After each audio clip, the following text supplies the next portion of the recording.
Assalamualaikum warahmatullahi wabarakatuh. Selamat datang dalam video simulasi konseling psikodinamik antara seorang guru PAI sekaligus konselor dengan siswa laki-laki tingkat SMP. Konseling ini menggunakan pendekatan psikodinamik yang berfokus pada penggalian emosi dan pengalaman masa lalu yang tersimpan di alam bawah sadar siswa. Tujuannya adalah untuk memahami akar dari perilaku siswa yang tampak bermasalah, serta membantunya membangun kesadaran diri dan perubahan secara bertahap melalui komunikasi empatik dan reflektif. Semoga tayangan ini dapat menjadi inspirasi dan referensi dalam pelaksanaan layanan konseling yang lebih humanis dan menyentuh sisi psikologis terdalam siswa.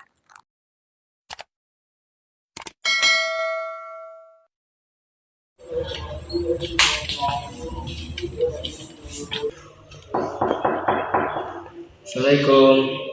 Kata teman-teman saya dipanggil ke sini, Bu. Oh iya, waalaikumsalam. Oke, sini masuk dulu Zidan, masuk dulu, oke, sini.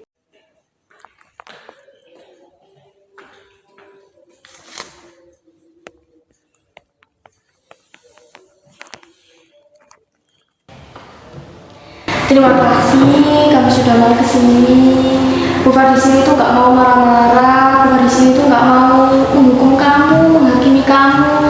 Bukan di sini tuh cuma mau pingin ngobrol santai saja sama kamu. Iya, Bu. Terus kenapa kok saya dipanggil ke sini, Bu?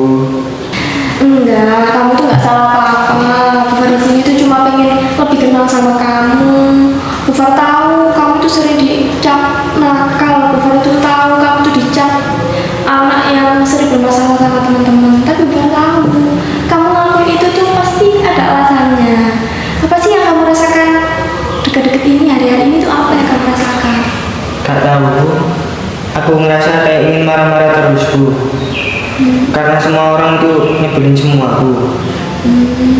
Pernah nggak kamu mikir kenapa kamu kok sering marah-marah terus gitu? Saya sendiri juga gak ngerti, Bu. Gak apa-apa, kamu cerita sama Bufar gak pernah cerita sama siapa-siapa. Saya tahu, saya suka gangguin teman, bolos, ngelawan guru. Tapi kadang saya gak bisa mengontrol, Bu. Udah kejadian duluan, baru nyesel, Bu. Itu artinya kamu tuh masih punya hati nurani. Tapi mungkin ada sesuatu yang kamu dari dulu simpan, gak pernah kamu ceritakan. Kamu boleh cerita pelan-pelan sama ibu. Mungkin ada sesuatu di rumah kamu yang kamu gak bisa cerita, gak mau menceritakan ke Bufar. Bu, sejak Bapak ninggalin rumah 2 tahun yang lalu, semua berubah. Ibu kerja terus, pulang malam, capek, kadang marah-marah ke saya juga harus jaga adik. Jadi gara-gara itu. Apa pergi kemana, nak? Entah, katanya ke luar kota, tapi udah gak pernah kasih kabar. HP-nya juga gak aktif. Ibu bilang Bapak milih sendiri. Sejak itu saya mulai malas belajar, malas sholat, kayak gak ada gunanya semua ini. Nah, kamu itu kehilangan sosok seorang ayah, sosok seorang panutan, seorang teladan di hidupnya kamu. Kamu selama ini gak pernah cerita sama siapa-siapa. Enggak, Bu. Di rumah gak ada waktu buat nangis, gak ada tempat buat cerita. Saya harus kuat di depan adik, harus pura-pura biasa saja. Semua perasaan sedih itu kamu tahan lama-lama atau jadi peminat. Kalau dalam teori psikodinamik itu tuh dinamakan dengan repression. Kamu tuh menekan perasaan kamu sama kamu sendiri itu nggak sadar kamu menyimpannya, tapi tubuh kamu dan hatimu tetap mengingat. Makanya kadang kamu itu marah padahal kamu itu nggak tahu kenapa. Saya capek, Bu. Kadang mimpi Bapak pulang, tapi pagi-pagi sadar kalau itu cuma mimpi. Saya nangis, tapi diam-diam, gak mau dilihat. Nah, Bufar tahu kamu tuh anak yang kuat, anak yang tangguh. Tapi kamu boleh banget buat nangis. Kalau Bu Far boleh tanya, apa sih alasan kamu suka ngusilin temen, suka berantem, gangguin temen, ngelawan guru, itu kenapa? Gak tahu. Papa, kamu ngomong aja. Kayaknya saya ingin mereka perhatiin saya, ingin dianggap ada. Soalnya di rumah gak ada yang dengerin, di sekolah cuma ditegur doang. Jadi kamu tuh pengen diperhatikan, pengen dipeduliin. Jadi kamu ngelakuin hal-hal rusuh itu bukan kamu memang pengen hal itu, kamu pengen diperhatikan ya. Iya Bu, saya capek jadi masalah. Tapi kalau saya diam aja, gak ada yang nyariin, gak ada yang peduli sama saya. Nah, itu hal yang sangat wajar.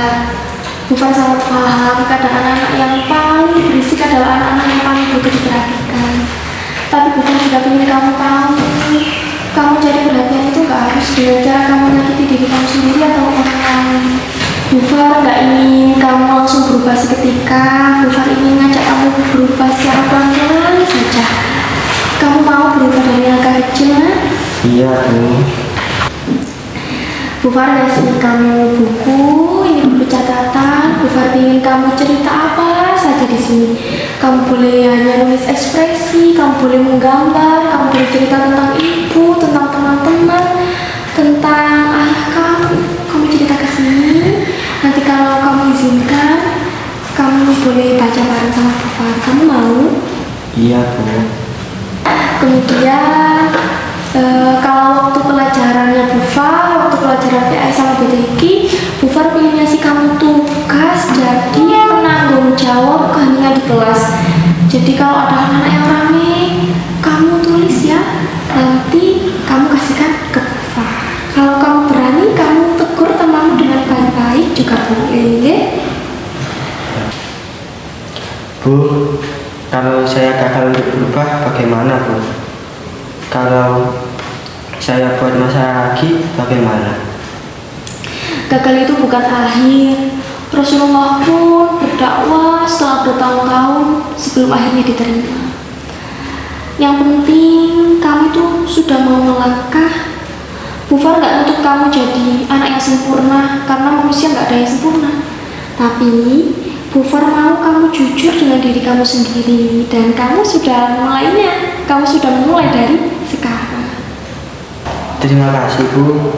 Selama ini saya tidak pernah cerita sama siapapun. Alhamdulillah rasanya sekarang saya lebih lega Bu. Ya, sama-sama. Itu semua karena kamu berani berbicara, dan itu langkah yang luar biasa buat kamu, nak. Terima kasih kamu sudah mau bercerita, kamu sudah mau percaya sama ibu. Ibu juga percaya di balik semua masalah itu, kamu adalah anak yang luar biasa dan masih dalam proses untuk tumbuh yang lebih baik. Sudah, sekarang kamu kembali ke kelas, ge? Assalamualaikum Bu.